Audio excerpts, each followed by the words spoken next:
እሺ እናማት በስመ አብ ወወልድ ወመንፈስ ቅዱስ አሐዱ አምላክ አሜን። ክርስቶስ ተንሥአ እሙታን አሰሮ ለሰይጣን ሰላም ኮነ። እግዚአብሔር አምላካችን ከእመቤታችን ከቅድስት ድንግል ማርያም እንዲሁም ከበዓለ ትንሣኤ ረድኤት በረከት እንዲከፍለን ቅዱስ ፈቃዱ ይሁንልን። እግዚአብሔር አምላካችን ቢፈቅድልን በሚኖረን ቀሪ ጊዜ የምንማማረው በቅዱስ ጳውሎስ መልእክት ለኤፌሶን ክርስቲያኖች በላከው ምዕራፍ 4 ቁጥር 26 ላይ ይሆናል። እግዚአብሔር አምላካችን በመካከላችን ተገኝቶ እንዲያስተምረን እንዲመክረን ቅዱስ ፈቃዱ ይሁንልን። ተቆጡ ኃጢአትንም አታድርጉ ይላል። እስኪ አብረን እንበል። ተቆጡ ኃጢአትንም አታድርጉ። ስለ ቃሉ የአምላካችን ስም የተመሰገነ ይሁን። በዚህ ቃል መነሻነት እንማራለን። እግዚአብሔር አምላካችን ለሊቃውንት ምስጢሩን ጥበቡን ገልጦ ያስተማረ አምላክ እኛንም እንዲያስተምረን እንዲመክረን ቅዱስ ፈቃዱ ይሁንልን።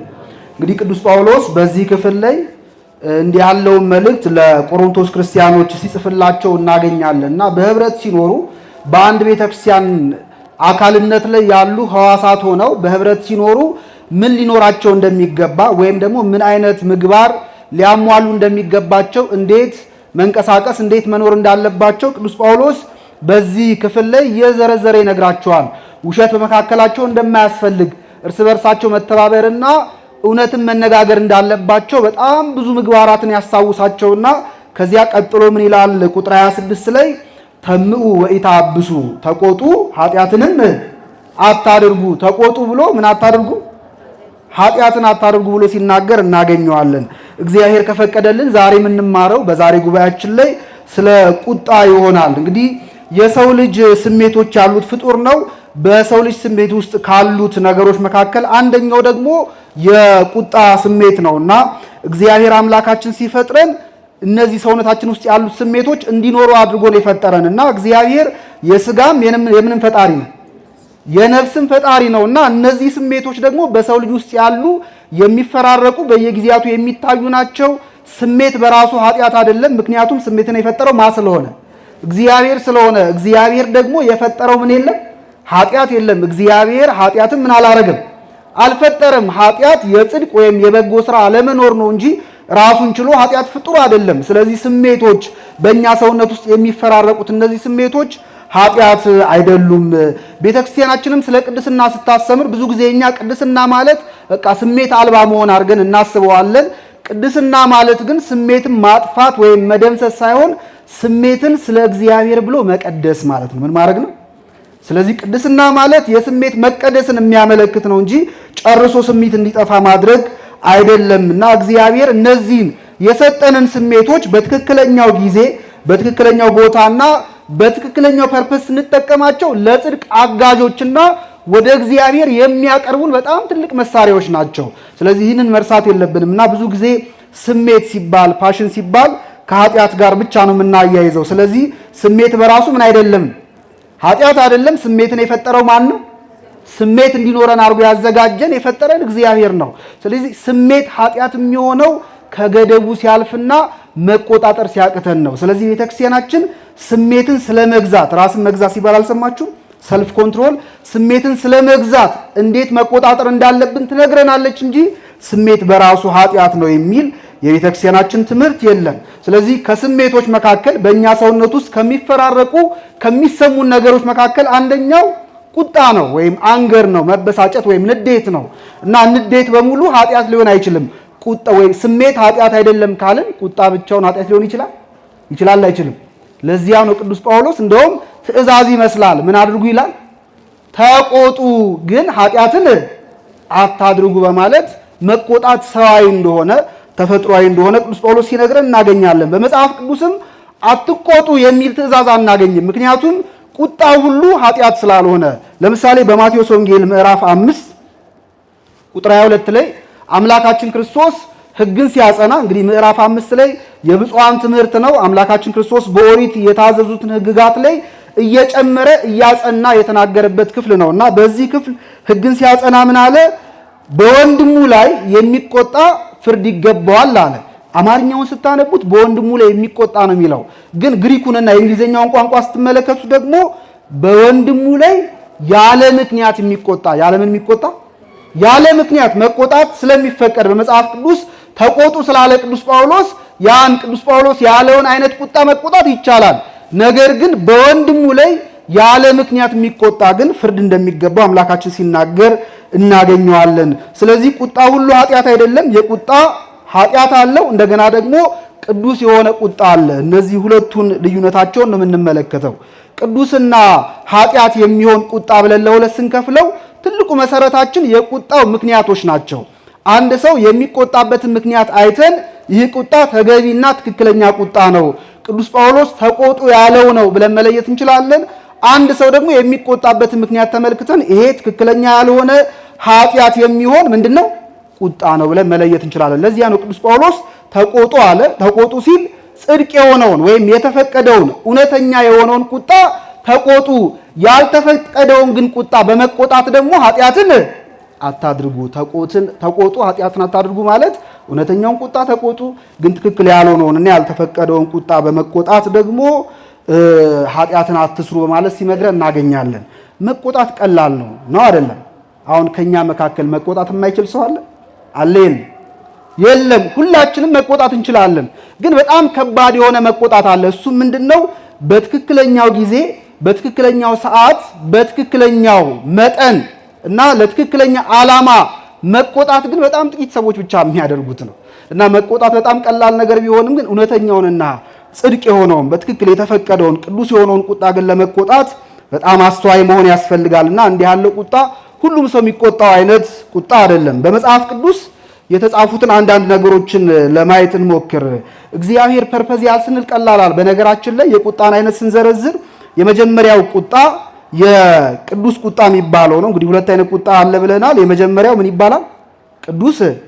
ቅዱስ የሆነ ቁጣ ወይም የተፈቀደ በመጽሐፍ ቅዱስ እንድንቆጣ የታዘዝነው አይነት ቁጣ አለ እና ይህ ቁጣ ለእግዚአብሔር ብለን ለጽድቅ ስራና በጎን ነገር ለማድረግ ብለን ለእውነት ብለን ስለ ቅዱስ ቅናት ወይም ደግሞ ቅዱስ ቅናት ስለያዘን ለእግዚአብሔር ስለቀናን ለበጎ ስራ ስለቀናን ለመልካም ስራዎች ስለቀናን የምናሳየው የቁጣ አይነት ቅዱስ ቁጣ በመባል ይታወቃል።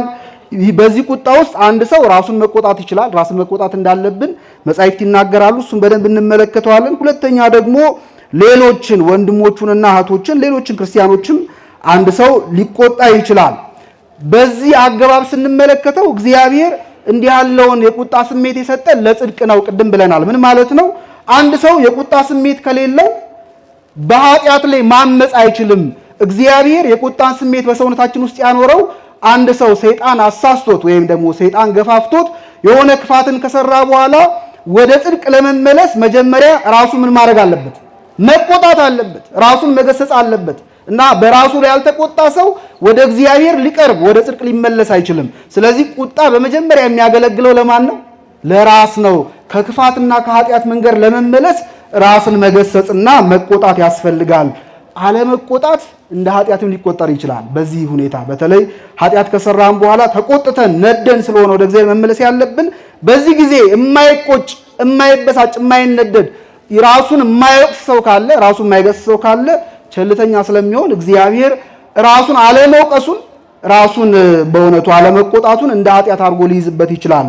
እንግዲህ አስቡት፣ ቁጣ ኃጢአትም ይሆናል ብለናል። እግዚአብሔር ግን ሁል ጊዜ የምንሰራውን ስራ ሲመለከት በኮንቴክስት ነው የሚያይልን፣ ወይም እንደ አገባቡ ያን ስራ እንደምንፈጽምበት ሁኔታ ነው እግዚአብሔር የሚመለከተው። አንድ ሰው ከምግብ ስለተከለከለ ብቻ እግዚአብሔር ጾመ ብሎ ዋጋ ሊሰጠው ይችላል? አይችልም። ጾም ማለት ከምግብ መከልከል ብቻ ማለት ስላልሆነ በታወቀ ሰዓት በሕግ ምክንያት የምናደርገው መንፈሳዊ ስርዓት ነው። ከዚያ ውጪ በጾም ከእግዚአብሔር ጋር ማንገናኝ በጎ ስራ ማንሰራ ማንመጸውት ከሆነ ጾማችን ብቻውን የረሃብ አድማ ብቻ ነው የሚሆንብን። ስለዚህ እግዚአብሔር አንድ ሰው ስላልበላ ብቻ ከምግብ ስለተከለከለ ብቻ ጾመ ብሎ ዋጋ ሊሰጠው አይችልም።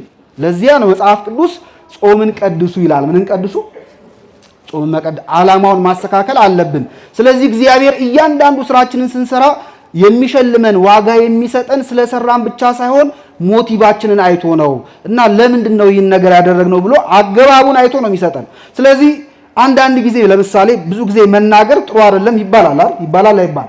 እነ ቅዱስ አርሳኔዎስ እኔ ብዙ ጊዜ ተናግሬያለሁ፣ ብዙ ጊዜ ስለተናገርኩ ብዙ ጊዜ ምን አድርጌያለሁ?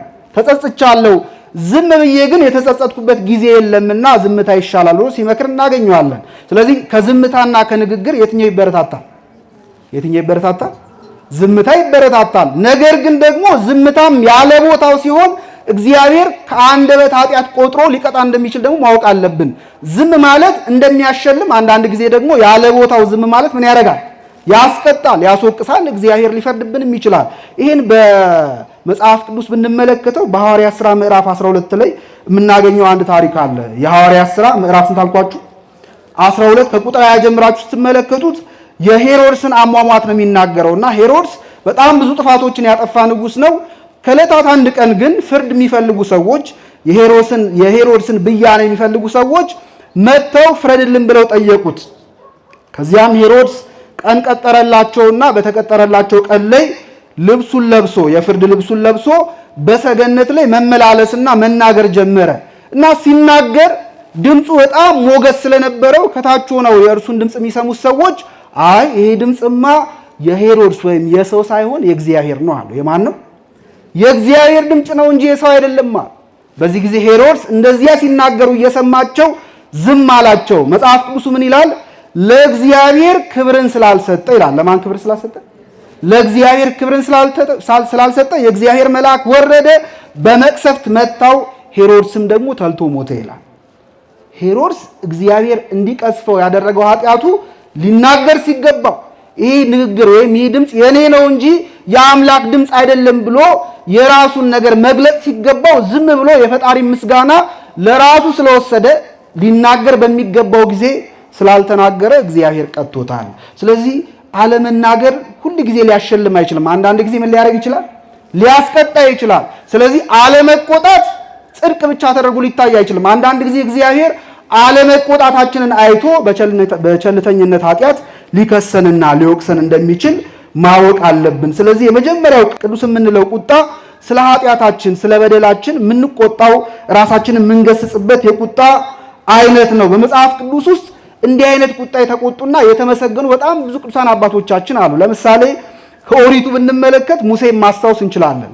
ሙሴ በኦሪት ዘኍልቍ ምዕራፍ 12 ቁጥር 3 ላይ የሙሴን ፐርሰናሊቲ በደንብ እኮ ይነግረናል።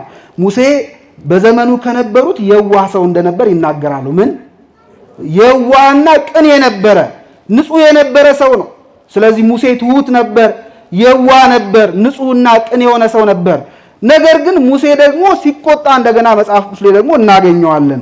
በኦሪት ዘጸአት ምዕራፍ 32 ላይ ስታነቡ ሙሴ ከእግዚአብሔር ጋር በሲና ተራራ 40 ቀን 40 ሌሊት ሲነጋገር ቆየ።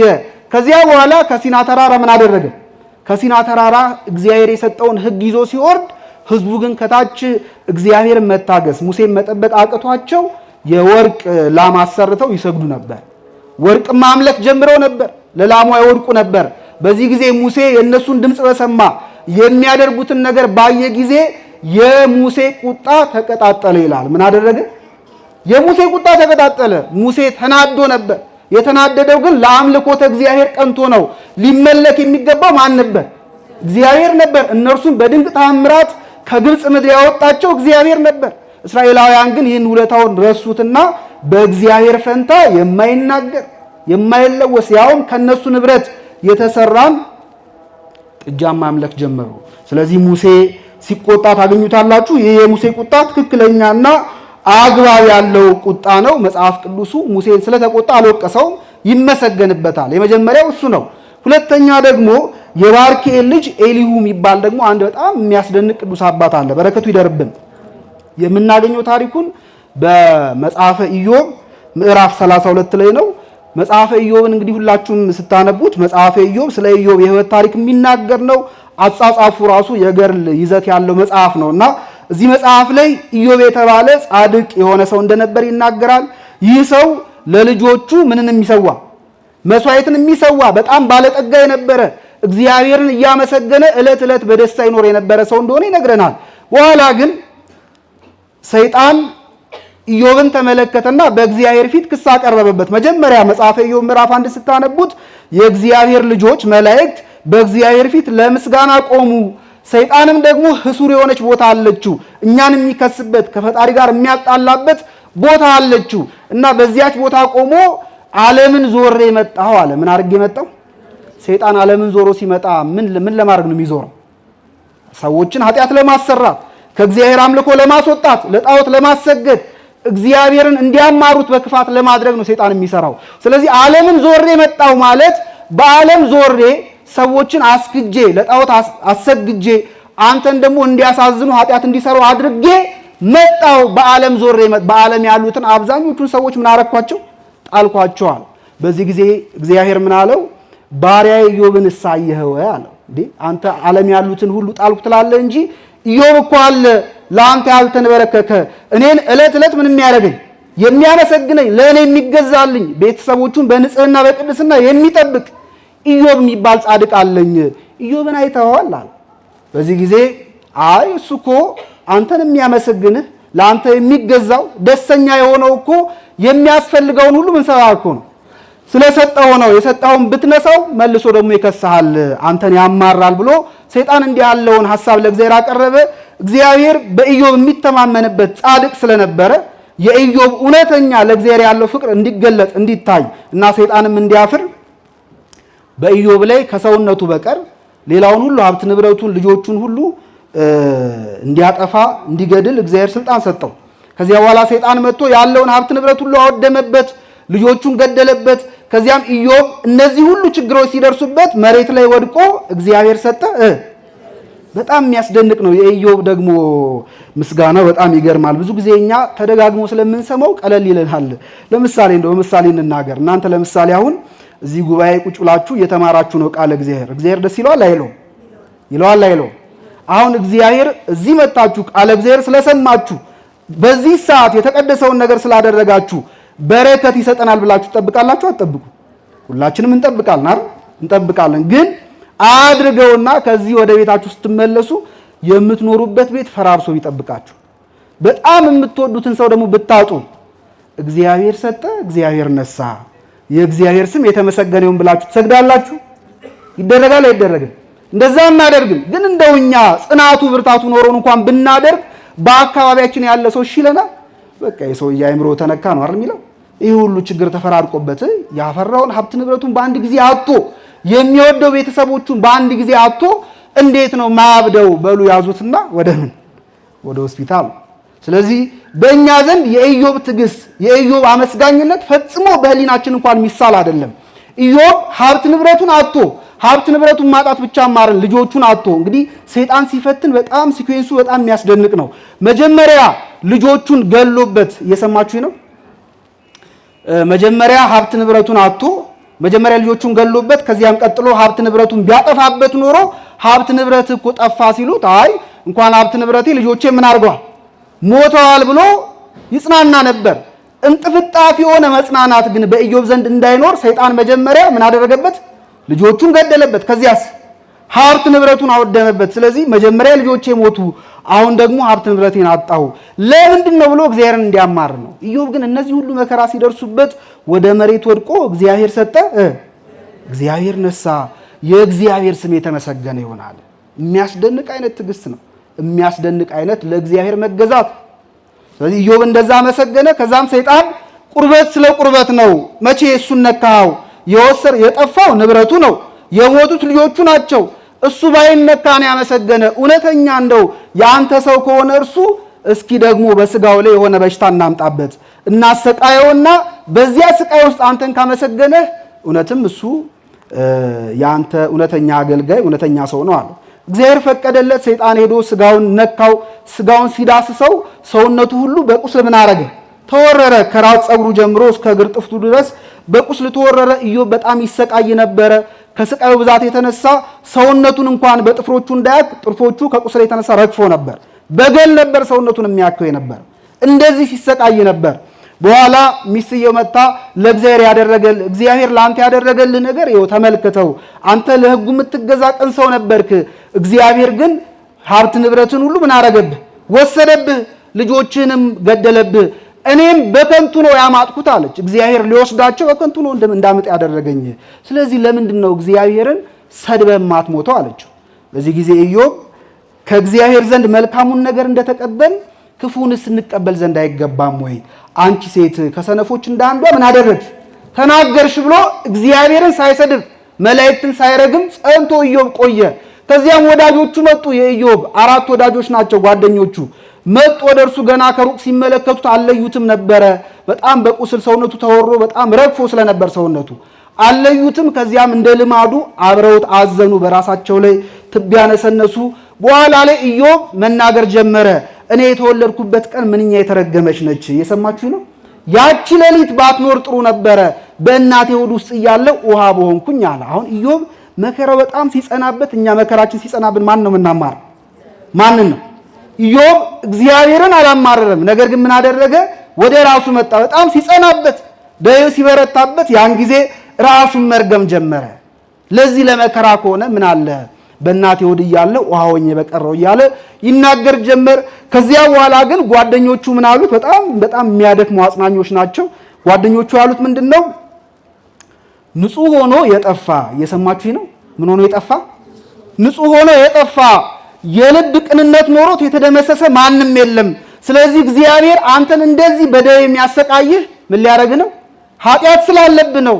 እና የእግዚአብሔር ትንፋሽ ቤተሰቦችን ሁሉ ያጠፋው ሀብት ንብረትን የደመሰሰው በአንተ ኃጢአት ምክንያት ነው ብለው ፈረዱበት። በጣም የሚያስገርም ነው። እንግዲህ ኢዮብ ከበሽታው የበለጠ የነዚህ ሰዎች ደግሞ ምላስ ሌላ ጦር ሆኖበት ነበር እና እንዲህ ብለው ጨከኑበት። በራሱ ላይ ብቻ የመጣበት ደዌ ቢሆን ኖሮ ሀብት ንብረቱ ባይጠፋ ልጆቹ ባይሞቱ ኖሮ ይህንን ንግግራቸውን ይቋቋመው ነበር። በጣም ከባድ የሚያደርገው ኢዮብ ኃጢአት ስለሰራ ምንም የማያውቁት ቤተሰቦቹ ምን አረጉ? ልጆቹ ሞቱ። ሀብት ንብረቱ ሁሉ ምን አረገ? ወደመ። ሚስትየው ተንከራታች ሆነች። ይሁን ላይ ሆነው በማን ነው? እንዲህ አይነት ጭካኔ እና ኢዮብ በጣም አዘነ። ከዚያ በኋላ የሚገርማችሁ ብትመለከቷቸው የኢዮብን ንግግሮች ኢዮብ ከእግዚአብሔር ጋር ነው መነጋገር የሚጀምረው። ምን አደረኩኝ? ምን አጠፋው? እያለ እግዚአብሔር ሲጠይቅ እናገኘዋለን። በተለይ በመጽሐፈ ኢዮብ ምዕራፍ 32 ላይ ስታነቡ ኢዮብ እንዲህ ይላል፣ በእውነተኛ ሚዛን ልመዘን እግዚአብሔርም ቅንነቴን ይወቅ ይላል። እየሰማችሁ ነው። በምን ልመዘን? በእውነተኛ ሚዛን ልመዘን፣ እንደናንተ አይደለም። እግዚአብሔርም ደግሞ ቅንነቴን ይወቅ ብሎ ኢዮብ እንደዚህ አድርጌያለሁ ወይ? እንዲህ አድርጌያለሁ፣ እንደዚህስ አድርጌያለሁ፣ እንዲህ ኮንኩኝ፣ እንዲህ ልሁን፣ እሾህና ሜኬላ እንዲህ ብቀልብኝ እያለ ኢዮብ ክፋትን እየዘረዘረ እሱ ግን እንዳላደረገ እየተናገረ ራሱን ጻድቅ ማድረግ ጀመረ። ከዚያ ምዕራፍ 32 ላይ ስታነቡ ኢዮብም ራሱን ጻድቅ አድርጎ ስለተናገረ ሌሎቹ ጓደኞቹ ሁሉ ዝም አሉት ይላል። አሁን የኢዮብ በፈተና ውስጥ ያጠፋት አንድ ጥፋት እኔ ምን አላረኩም። እየሰማችሁ ነው። እንዲህ አይነት ጉድለት ነበረበት ኢዮብ። ታሪኩ ሲጀምርም በነገራችን ላይ ይህን ትታዘባላችሁ። ገና የኢዮብ ታሪክ ሲጀምርም ኢዮብ ለልጆቹ እግዚአብሔርን በድለውት ኃጢአት ሰርተው እንደሆነ ብሎ መስዋዕት ያቀርብላቸው ነበር። ለማን? ለራሱ ግን አቀረበ የሚል አታገኙ። ስለዚህ ኢዮብ በራሱ ጽድቅ ይመካ ነበር ማለት እኔ እንኳን ጻድቅ ነኝ እግዚአብሔር ምን አላረገው አላሳዝነውም ብሎ ያስብ ነበር። ስለዚህ አሁን ምዕራፍ 31 ገብታችሁ ቤታችሁ ብታነቡት ምንም አላደረኩም፣ ኃጢአት አልሰራሁም፣ ንጹህ ነኝ እያለ ኢዮብ ስለራሱ ሲሟገት ታገኙታላችሁ። ከዚያ ምዕራፍ 32 ላይ ሶስቱ ጓደኞቹ ዝም አሉት ይላል። ከዚያም ይህ ሰው ቅድም ያነሳ ነው ኤሉ የተባለ በጣም ጻድቅ ሰው መጀመሪያ ተመለከታቸው ሶስቱ ጓደኞቹ ይናገሩት እንደሆነ ብለው፣ ግን የሚናገሩት ነገር ሁሉ በኢዮብ ላይ ፍርድ የሚያደርግ ነው እንጂ ኢዮብን የሚያጽናናና ወደ ትክክለኛው መንገድ የሚመልስ አልነበረም። እነሱ አረጋውያን ስለነበሩ ሽማግሌዎች ስለነበሩ በእድሜ ስለሚበልጡት ከነሱ ቀድሞ ምክር መስጠትም ሆነ እነሱን አይባልም ብሎ መገሰጽ አልፈለገም ነበር። መጀመሪያ ቢጠብቃቸው ምን አላረጉ? ኢዮብን ሊያጽናኑት አልቻሉም። እነሱም የሚገባ ነገር መናገር አቆሙ። መጨረሻ ላይ ኤሉ የተባለ ሰው ተነሳና እነሱም በኢዮብ ላይ ያለ አግባብ በመፍረዳቸው ገሰጻቸው፣ ተቆጣቸው ይላል። እንደገና ደግሞ በኢዮብ ላይም ተቆጣበት። በኢዮብ ላይም የተቆጣበት ደግሞ አንተ ለምንድን ነው ራስህ ንጹህ ነውር የሌለበት አድርገህ የምታስበው? ከሰው እኮ እግዚአብሔር ይበልጣል አለ። ከሰው ማን ይበልጣል? አንተ ያላየው ከአንተ የተሰወረ እግዚአብሔር ብቻ የሚያውቀው ነገር ቢኖርስ ለምን ራስህን ንጹህ ታደርጋለህ? በማለት ኤልዩ ሲገስጸው እናገኛለንና የሚገርማችሁ ነገር በኋላም እግዚአብሔር ኢዮብን ወደ ጤናው ከመለሰው በኋላ እነዚህ ሶስቱ ጓደኞቹን ቁጣው ሲነድባቸው ሊጸልዩ ሲሞክሩ መስዋዕት ለማቅረብ ሲሞክሩ እናንተ የምታቀርቡት መስዋዕት ምን አላረግም አልቀበልም፣ ስለ እናንተ ማን ይጸልይ? ኢዮብ ይጸልይ ሲል ኤሊሁን ግን አልተናገረውም። ለምን ከተባለ እውነተኛ ስለሆነ ትክክለኛውን ቁጣ ስለተቆጣ ኢዮብንም የተቆጣው ቁጣ ትክክለኛ ነው። እንደገና የኢዮብንም ምኖች ጓደኞች የተቆጣቸው ቁጣ ትክክል ነበርና ኤሊሁን በእውነቱ ለቅዱስ ቁጣ ለሚገባ ቁጣ ምሳሌ አድርገን ልናቀርበው እንችላለን። በሐዲስ ኪዳንም አምላካችን ክርስቶስ እንደዚሁ በሚያስተምርበት ወቅት ሲቆጣ እናገኘዋለን። በማርቆስ ወንጌል ምዕራፍ 3 ቁጥር 5 ላይ በቤተ ምኩራብ ውስጥ ገብቶ አምላካችን ክርስቶስ እያስተማረ ሳለ አንድ እጁ የሰለለበት ሰው ነበር። ወቅቱ ሰንበት ነው እና አምላካችን ይህንን ሰው ሊፈውሰው ባለ ጊዜ ፈሪሳውያን አይሁድ ያጉረመርሙ ነበር በልባቸው። ስለዚህ ስለ ልባቸው ድንዛዜ ይላል በሰንበት እንዴት የታመመን ሰው ይፈውሳል የሚል አይነት ድንዳ እንዲህ አይነት የልብ ፍዘት ነበረባቸው እና ስለ ልባቸው ፍዘት አምላካችን ክርስቶስ ተቆጥቶ አያቸው ይላል። ምን አረጋቸው? በቁጣ አያቸው፣ በዓይነ መዓት ተመለከታቸው። ከዚያም ያንን እጁ የሰለለበትን ሰው ወደሱ አቀረበና ከበሽታው እንደፈወሰው ይናገራል። ስለዚህ አምላካችን ክርስቶስ ተቆጥቷል። በዮሐንስ ወንጌል ምዕራፍ 2 ላይ ስታነቡ፣ ማርቆስም ወንጌል ላይ አለ።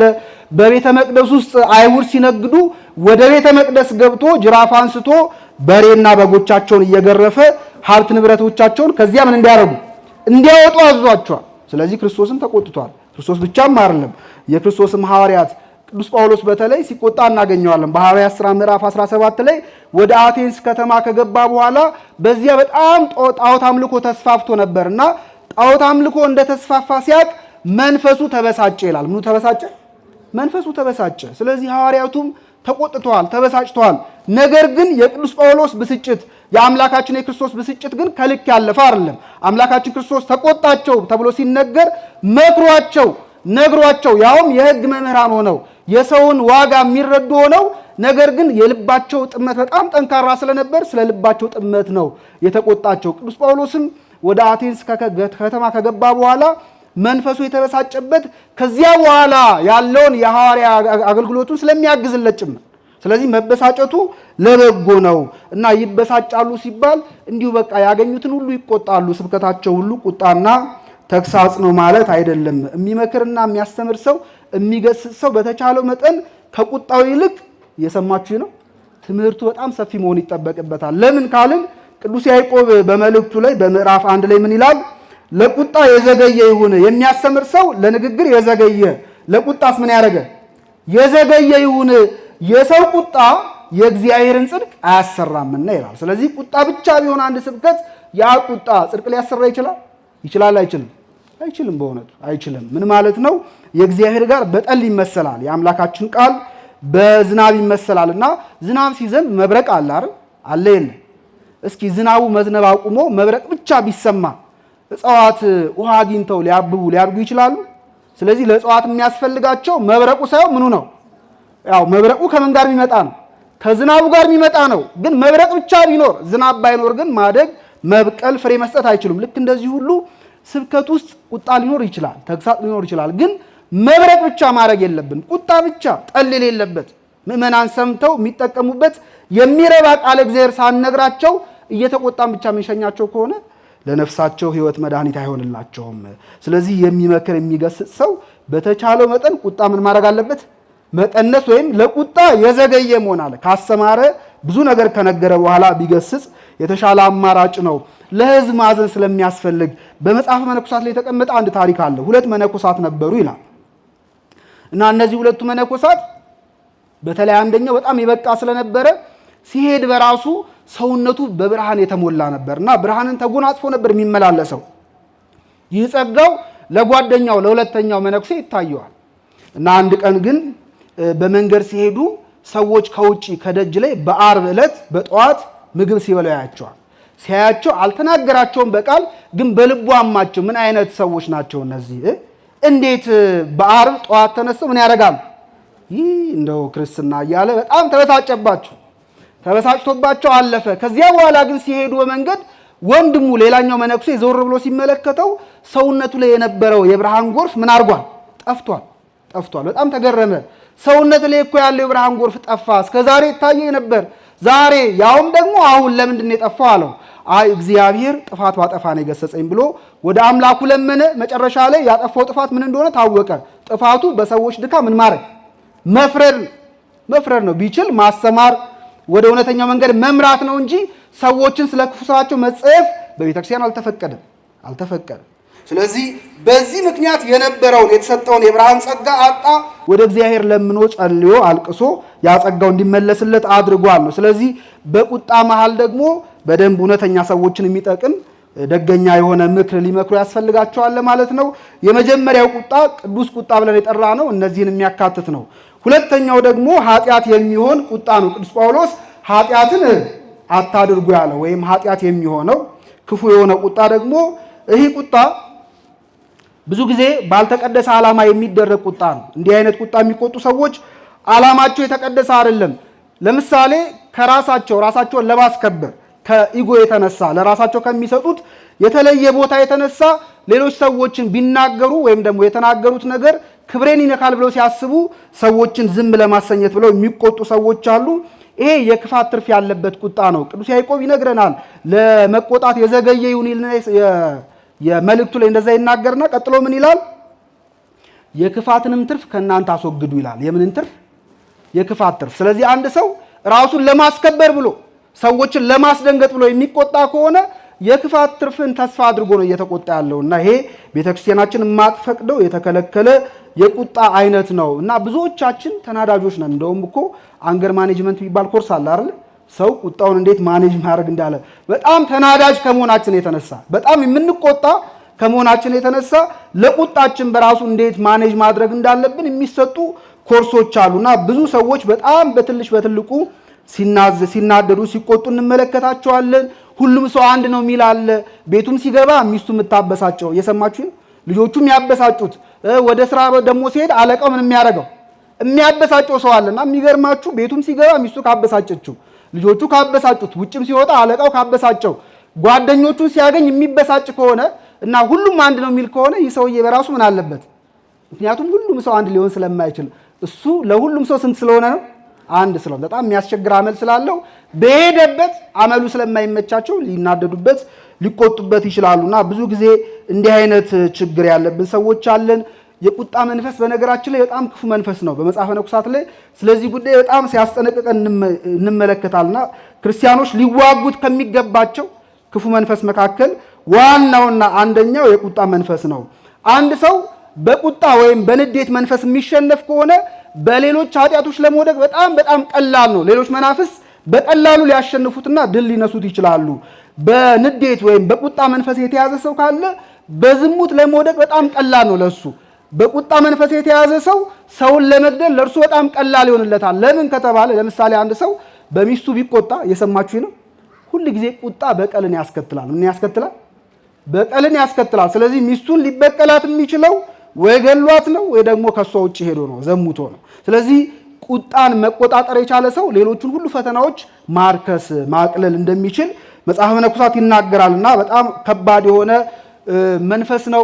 በተለይ ቀጥሎ ምን ብሎ ይነግረናል? እንደው መጽሐፈ መነኮሳት ላይ የሚቆጣ ሰው ካለ ይላል የሚቆጣ የሚበሳጭ የሚናደር ቶሎ ካለ ይህ ሰው በአደባባይ ተአምር ሲያደርግ ብትመለከተው ሙት ሲያስነሳ እንኳን ብታየው አትመነው ይላል። ምን አታደርገው? ሙት እያስነሳ የምትቆጣ ከሆነ ጻድቅ ልትሆን አትችልም። ለምን ከተባለ ቁስል ያለበት ውሻ እንደፈለገ ሊጮህ ይችላል አይችልም? መጮሁን ይጮሃል፣ ግን እንደፈለገ ከፍ አድርጎ እንዳይጮህ ምን ይዘዋል? ቁስሉ ይይዘዋል። ልክ እንደዚሁ ይህ ሰው የቁጣ ቁስል ስላለበት የቁጣ ፈተና ስላለበት ጽድቅን እንደፈለገ መስራት አይችልም። ፍቅር የለውም። ፍቅር የሌለው ደግሞ ሁሉ ነገር ምን ያደርጋል? ባዶ ይሆንበታል። በእውነቱ ታምር ቢያደርግ ታላላቅ ነገሮችን ቢያደርግ ፍቅር ከሌለው ግን ከንቱ ነው መጽሐፍ እንደሚናገረው። ከዚህ የተነሳ ቁጣ እጅግ በጣም ከባድ እንደሆነና ሰው ራሱን ከዚህ ሊከላከል እንደሚገባ መጽሐፍት ሲመክሩን እናገኛለን። ኃጢአት የሚሆነውን ቁጣ ለመቆጣት ምክንያት የሚሆኑ ነገሮች አሉ። እነዚያ ምክንያቶች በአጭሩ ለማንሳት እንሞክርና ትምህርታችንን እንጠቀልላለን። የቁጣ ምክንያቶች አሉ። የቁጣ እንግዲህ አንድ ሰው በክፉ መንገድ ወይም ደግሞ ሰዎችን ሊጠቅም በማይችል የእርሱን ብቻ ፍላጎት በሚያስጠብቅ መንገድ የሚቆጣቸው ቁጣዎች ምክንያቶች አሏቸው። ከነዚያ መካከል የመጀመሪያው ስንፍና ነው። ምንድነው? ስንፍና ነው። መጽሐፍ ቅዱስ ቁጣ በተለይ እንዲህ ያለው ክፉ የሆነ ቁጣ በሰነፍ ብብት እንደሆነ ይናገራል። በመጽሐፈ ምሳሌ ምዕራፍ 19 ቁጥር 11 ላይ ስታነቡ ሰውን ጠቢብ አእምሮ ከቁጣ ያዘገየዋል ይላል። ሰውን ጠቢብ አእምሮ ጠቢብ ከሆነ ያ ጠቢብ አእምሮ ከቁጣ እርሱን ያዘገየዋል። ስለዚህ የሚቆጣ ሰው ጠቢብ አእምሮ የሌለው ሰው ነው ማለት ሰነፍ የሆነ ሰው ነው። የሰነፍ ሰው ቁጣ ደግሞ ከድንጋይ ይከብዳል ይላል። ከምን ይከብዳል? ከድንጋይ ይከብዳል፣ ከአሸዋም ይልቅ ይጫናል ይላል መጽሐፍ ቅዱስ። ስለዚህ አንድ ሰው የሚቆጣው ጥበብ ሳይኖረው ሲቀር ነው። ጥበብ የተባለው ምንድነው ከተባለ የቁጣ የመጨረሻ ዓላማው ምን ይመስላችኋል? ለምሳሌ እናንተ የምትወዱት ሰው አስቀየማችሁ ወይም ደግሞ የማይገባ ነገር በእናንተ ፊት ፈጸመና ያን ሰው መቆጣት ፈለጋችሁ። የምትቆጡት ለምንድን ነው? ያን ክፋቱ ምን እንዲያደርግ ነው? ወይም የሰራውን ያልተገባ ስራ ምን እንዲል ነው? እንዲያርምና እንዲያስተካክል ነው። ዓላማችን ጥሩ ሆኖ ሳለ ያን ሰው እንዳናጣው የሰራውን ክፉ ስራ ደግሞ እንዳይሰራ ለማድረግ ዓላማ እንዲህ ያለውን በጎ ዓላማ ይዘን ግን ደግሞ ያን ዓላማ የምናስፈጽምበት መንገድ ግን በጣም ከባድ ነው ማለት እያንቋሸሽን ከፍ ዝቅ እያደረግን እየተናገርና ከፍ ዝቅ አድርገህ ተናግረህ ያ ሰው አንተን ሊሰማህ አይችልምና የምንናገረው ነገር አንዳንዴ ይለሰልስና ነገር ግን የምንናገርበት ቃል በጣም ሻካራና ጠንካራ ሆኖ ሰውየውን ሊያቆስሎ ይችላል። አንድ ሰው ፈንክቶ ፍርድ ቤት ቀረበ ይባላል እና ፍርድ ቤት ከቀረበ በኋላ ዳኛው ምን አለ? ለመሆኑ እንደዚህ አድርገህ ያቆሰልከው በምን ብትመታው ነው አሉ። እየሰማችሁ ነው? ምን ብታረገው? በምን ብትመታው ነው እንደዚህ ደሙን ያፈሰስከው ሲለው፣ አይ ክቡር ዳኛ እኔ በቲማቲም ነው የመታሁት አለ። በምን? በቲማቲም ነው የመታሁት አለና እንዴ ቲማቲም ደግሞ እንደዚህ የሰው ልጅ ማቁሰል ጀመረ ወይ ሲለው፣ አይ ቲማቲም ነው ግን ደግሞ በቆርቆሮ ታሽጎ ነበር አለ ቲማቲም። ስለዚህ ያያችሁ አንዳንዴ እንደ ቲማቲም የለሰለሱ በጣም ጥሩ የሆነ ዓላማ ፐርፐዝ ያላቸው ንግግሮች አሉ። ዓላማቸው ጥሩ ቢሆንም ነገር ግን ደግሞ እነዚያን ሐሳባችንን በጎ የሆነውን ሐሳባችንን የምናሽግበት ደግሞ ቆርቆሮ ጠንካራ ከሆነ ለበጎ ብለን ግን ሰዎች ምን ልናደርግ እንችላለን? ልናቆስል እንችላለን። ስለዚህ ቃላችን ላይ በጣም ጥንቃቄ ማድረግ ያስፈልጋል ነውና እንዲህ አይነት ሰነፍ ጥበብ የጎደለው ሰው ከሚያደርጋቸው ጥፋቶች መካከል አንደኛው ሰዎችን መቆጣት ነውና እንዲህ ያለ ቁጣ የስንፍና ተግባር እንደሆነ መጽሐፍ ቅዱስ ይነግረናል። ሁለተኛው ቅንዓት ነው። አንድ ሰው ወደ ክፉ ቁጣ የሚደርሰው የቅናት ስሜት በውስጡ ሲቀጣጠል ነውና የሚቀና ሰው ከሆነ በትንሹም በትልቁም ነገር ምን ማድረግ ይጀምራል? መቆጣትና ሰዎች ላይ መፍረድ ይጀምራል። ይህን በአይሁድ ውስጥ እንመለከተዋለን። የአይሁድ ቁጣ የቅናት ቁጣ ነበር። የቅናት ቁጣ ስለነበረ አምላካችን ክርስቶስ ላይ የሚያነሱበት የነበረው ፍርድና ቁጣቸው በጣም የተዛባ ነበር። ይህ ምክንያታዊ አልነበረም። ለምሳሌ በሰንበት ክርስቶስ ለምን ይፈውሳል ብለው በጣም ብዙ ጊዜ አይሁድ ሲከሱት እንመለከታለን። በኋላም አምላካችን ክርስቶስን ከሰውት ወደ መስቀል ካወጡባቸው ክሶች መካከል አንደኛው በሰንበት ምን ያደርጋል? በሰንበት ስራ ይሰራል፣ ሰንበትን አያከብርም፣ ሰንበትን ይሽራል፣ የሙሴን ሕግ አያከብርም ብለው ሰንበትን ስለሻረ ብለው ነበር የከሰሱት። የሚገርማችሁ ግን ሰንበትን ይሽራል ብለው የከሰሱት አይሁድ አምላካችን ክርስቶስ ተሰቅሎ ከሞተ በኋላ በቅዳሜ ዕለት ማለት በአይሁድ ሰንበት በሌሊት ተነስተው ወደ ጲላጦስ መጡ። ወደ ምን መጡ? ወደ ጲላጦስ መጡና ያሳች በሕይወት እያለ ከሶስተኛው ቀን በኋላ እነሳለሁ ብሎ ተናግሯል። አሁን ደግሞ ሐዋርያቱ መጥተው ስጋውን ከሰረቁት በኋላ ተነሳ ብለው እንዳያሸብሩ ከፊተኛው ጥፋት ይልቅ የኋለኛ የበለጠ ደግሞ እንዳይከፋ እባክህ የገባበትን ወይም ደግሞ የተቀበረበትን መቃብር አትምልን አሉት። ምን አድርግልን? አትምልን፣ አስጠብቅልን አሉት። አይ ወታደሮች አላችሁ እናንተ እንደወደዳችሁ አድርጉ፣ ማተሙንም እናንተ አድርጉ አላቸው። በሰንበት ወደ ክርስቶስ መቃብር ሄደው መቃብሩ ምን አደረጉት? በሰንበት የማያርፉ አይሁዶች እነዚህ ናቸው። ሄደው አተሙት። ክርስቶስ በምኩራብ ውስጥ የታመመን ሰው ሲፈውስ፣ ሽባ የሆነን ሰው ሲተረትር፣ እጁ ሰልሎበት የነበረውን ሰው ሲያቀናለት ለምን እንዲህ ታደርጋለህ? ሰንበት እኮ ነው ብለው ይበሳጩበት ነበር። እነርሱ ግን በሰንበት ሄደው መቃብሩ ምን አደረጉ? መቃብሩን አተሙት። ስለዚህ ክርስቶስ ላይ ያቀርቡበት የነበረው ክስ ለሕጉ ቀንተው ሳይሆን እነሱ ራሳቸው ምን ስለሆኑ ነው? ቅናተኞች ስለነበሩ። ስለዚህ ከቅናት የተነሳ በጎ ነገር እንኳን እንደ ክፉ ሆኖ ይታየናልና አይሁድ በክርስቶስ ላይ ያቀርቡበት የነበረው ክስ የቅናት ክስ ነው። በበዓለ ሆሳዕና በማቴዎስ ወንጌል ምዕራፍ 21 ላይ ስታነቡ አምላካችን ክርስቶስ ወደ ኢየሩሳሌም በአህያ ተጭኖ በመጣ ጊዜ ሕፃናቱ በአጠቃላይ ክርስቶስን ይከተሉት የነበሩት ሕዝብ ሁሉ ምን አደረጉት? በምስጋናና በእልልታ ተቀበሉት። ሆሳዕና በአርያም እያሉ ስለ ክርስቶስ አመሰገኑ። እንደዚያ ሲያመሰግኑ ምድር ሰማይ ሁሉ ሲዘምር ያን ጊዜ ፈሪሳውያን አይሁድ በጣም ከፋቸው፣ ተናደዱና ከተማዋን እያወኩ ነውና ሕዝቡን ጸጥ እንዲሉ ንገራቸው። ከተማው ምን እያደረጉ ነው?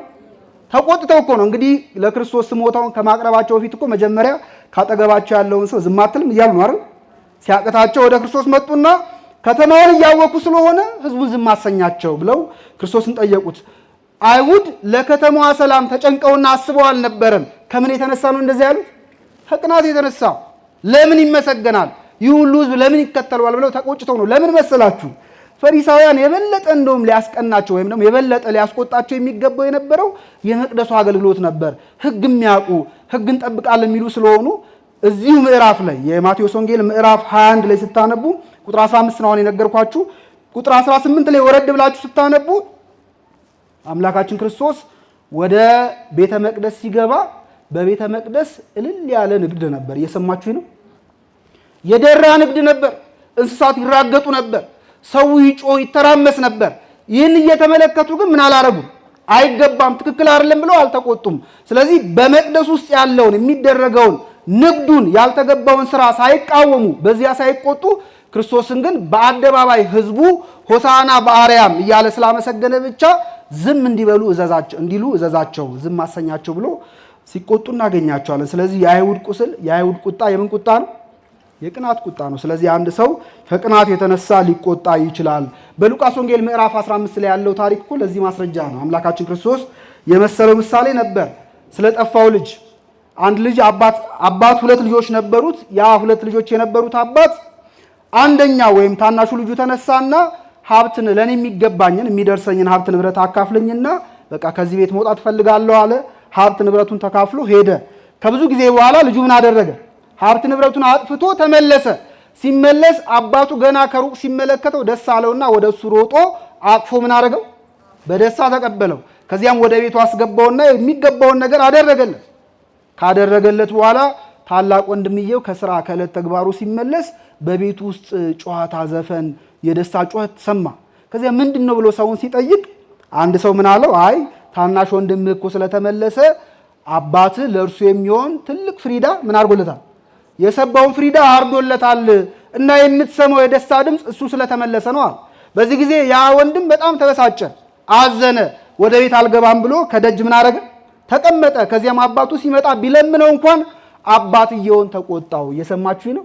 አባቱ ምን አደረገው? የተበደለው ማን ነበር? ወንድምየው ነው ወይስ አባትየው ነው? ማን ነበር የተበደለው? የተበደለው አባትየው ነበር። ነገር ግን አባትየው ይቅርታ ብሎ ስለተቀበለው ያ ታላቅ ወንድም ተቆጣው። የተቆጣው ሌላ ምንም አይነት ሞቲቭ ኖሮት አይደለም፣ ቁጣ ወይ ቅናት ስለነበረበት ነውና ከቅናት የሚመነጩ እንዲህ አይነት ቁጣዎች አሉ። እግዚአብሔር አምላካችን የቅናትን መንፈስ ያሳክስልን በእውነቱ። ይሄ መጀመሪያው።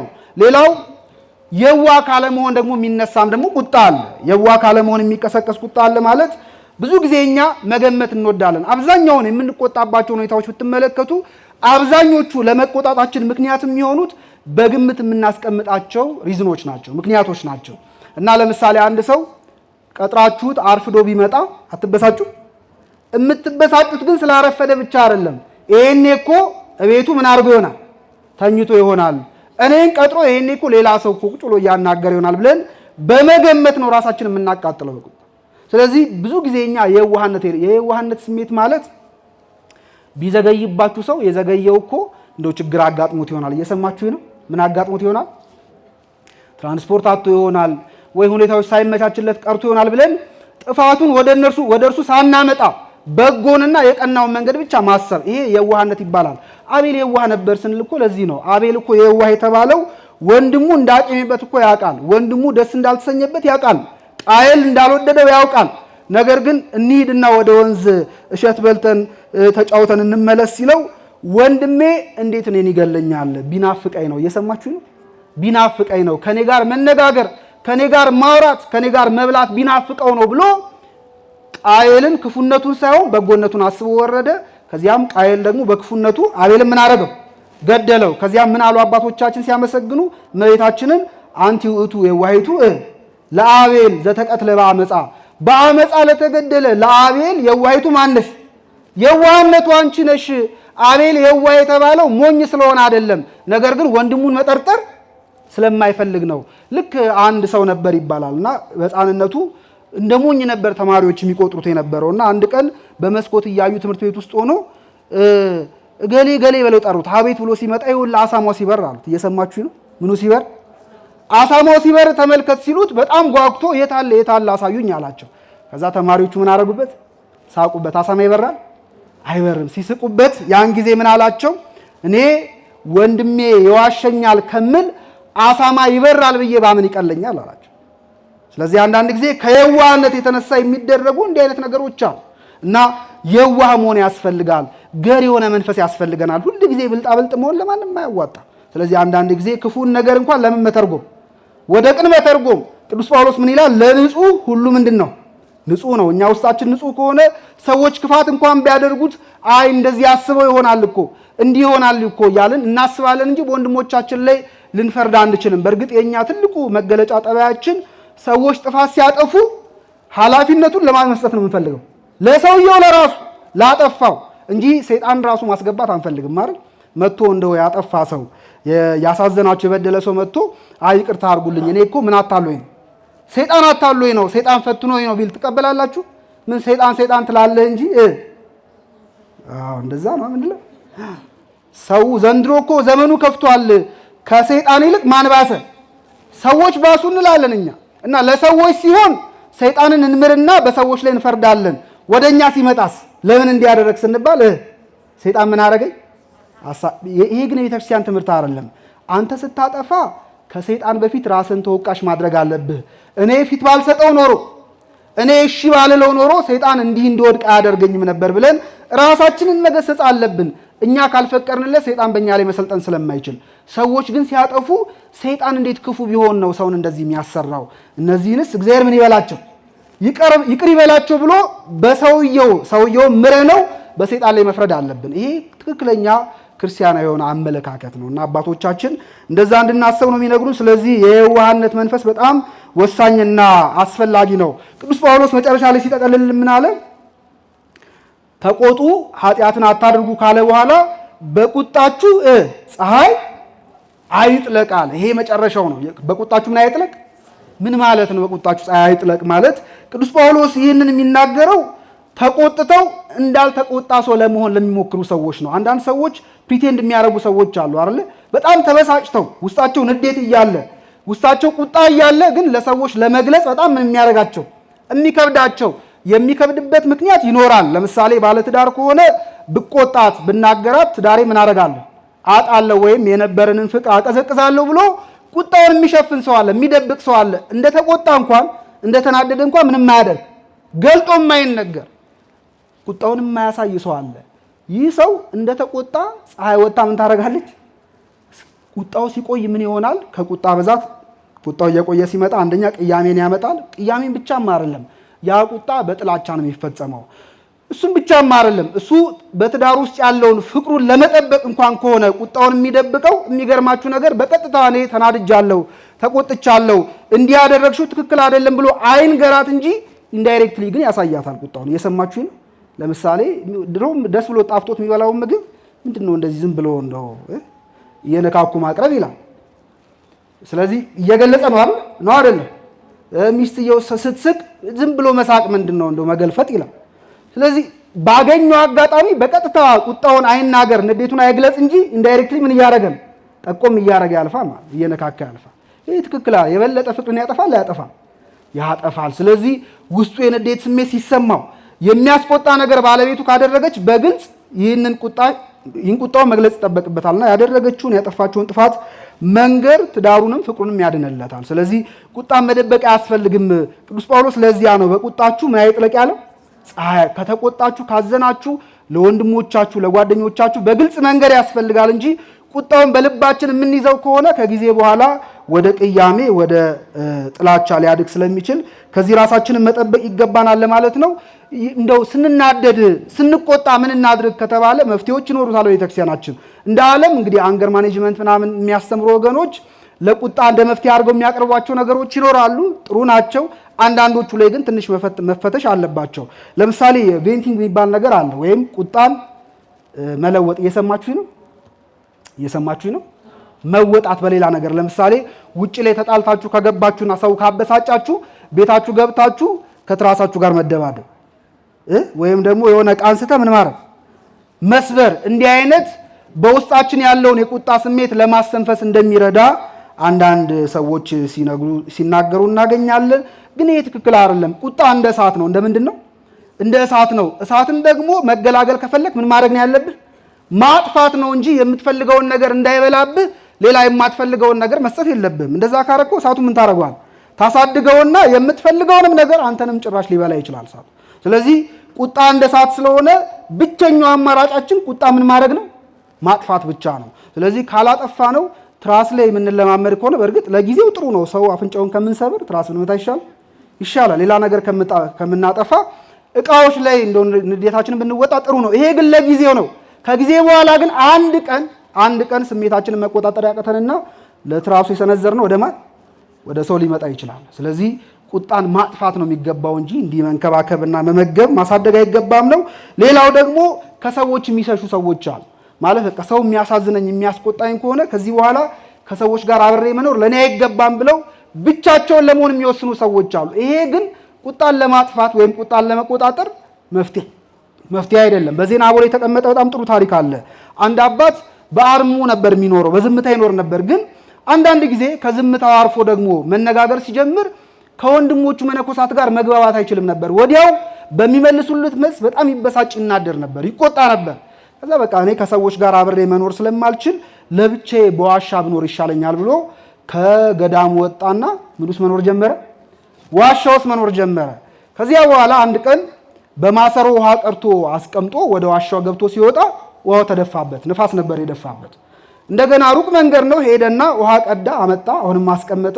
ወደ ዋሻው ገብቶ ሲወጣ አሁንም ንፋስ ምን አደረገበት? ደፋበት። ሶስተኛ ጊዜ አሁንም ወረደና ወደ ወንዝ ውሃ ቀርቶ መጣ፣ አስቀመጠው። ገብቶ ሲወጣ ውሃው በነፋስ ተደፍቶ አገኘው። ያን ጊዜ በጣም ተበሳጨና አንስቶ ማሰሮውን ምን አደረገው? ማሰሮውን ሰበረው። እዚያ ማሰሮውን ሰብሮት ጥቂት ከቆየ በኋላ ሲረጋጋና ወደ ልቡ ሲመለስ አሁን ሰይጣን እኔን በቁጣ ኃጢአት ያሸነፈኝ ከወንድሞቼ ጋር ሆኜ ሳይሆን ምኔን ነው? ብቻዬን ነው። ስለዚህ የቁጣን መንፈስ መዋጋት የምትችለው ግዴታ ከወንድሞቼ በመራቅ ሳይሆን በትዕግስትና በረድኤተ እግዚአብሔር ነው። ወደ ወንድሞቼ ልመለስ አለ ይላል። ስለዚህ አንድ ሰው ከሰዎች ስለራቀ ብቻ ቁጡ አለመሆን ይችላል አይችልም። ስለዚህ ትዕግስትን መለማመድ አለበት። እግዚአብሔር ደግሞ ጥንካሬውን እንዲሰጠው ረድኤቱን እንዲሰጠው እርሱን መለመን ይገባዋል ማለት ነውና በዚህ መንገድ የሚስተካከል ነው። ሌላው ይቅርታ በጣም አስፈላጊ ነገር ነው። ምን አልኳችሁ? ይሄን ተነግሬያችሁ ትምህርታችን ጠቅለል። ይቅርታ በጣም አስፈላጊ ነውና ይቅርታ ክፉ የሆነውን ቁጣ ኃጢአት የሚሆንብንን ቁጣ ያርቅልናል፣ ያጠፋልናል። አንድ ምሳሌ ልንገራችሁ። ብዙ ጊዜ የሚመሰል ምሳሌ ነው። ሊዮናርዶ ዳቪንቺ ሁላችሁም ታውቁታላችሁ። የመጨረሻውን የአምላካችንን ሐዋርያቱን የመገበበትን የእራቱን ስዕል የሳለ ሰው ነውና ይህ ሰው የክርስቶስን የመጨረሻውን እራት ስዕል ሲስል ከአንድ ሰው ጋር ተጣልቶ ነበር፣ ቤት ውስጥ ካለ ሰው ጋር እና ተጣልቶ በጣም ከሱ ጋር ተጨቃጭቆ የማይገባ ንግግር ተናገረው፣ ሰደበውና ተመልሶ ወደ ስራው መጥቶ ቁጭ ብሎ መሳል ጀመረ። ሲስል የክርስቶስ ገጽ ላይ ደርሶ ነበር። ምኑ ላይ ደርሶ ነበር? ገጹ ላይ ደርሶ ነበርና ሊስል ቢሞክር እንዴት ያምጣው? እየሰማችሁ ነው። ወንድምን ሰድበህ ተቀይመ ክፉ ቁጣ ተቆጥተ ክርስቶስን መሳል ትችላለህ? የክርስቶስን ገጽ ማምጣት አልቻለም። መጨረሻ ላይ ተናዶ እቃዎቹን አስቀመጣቸው።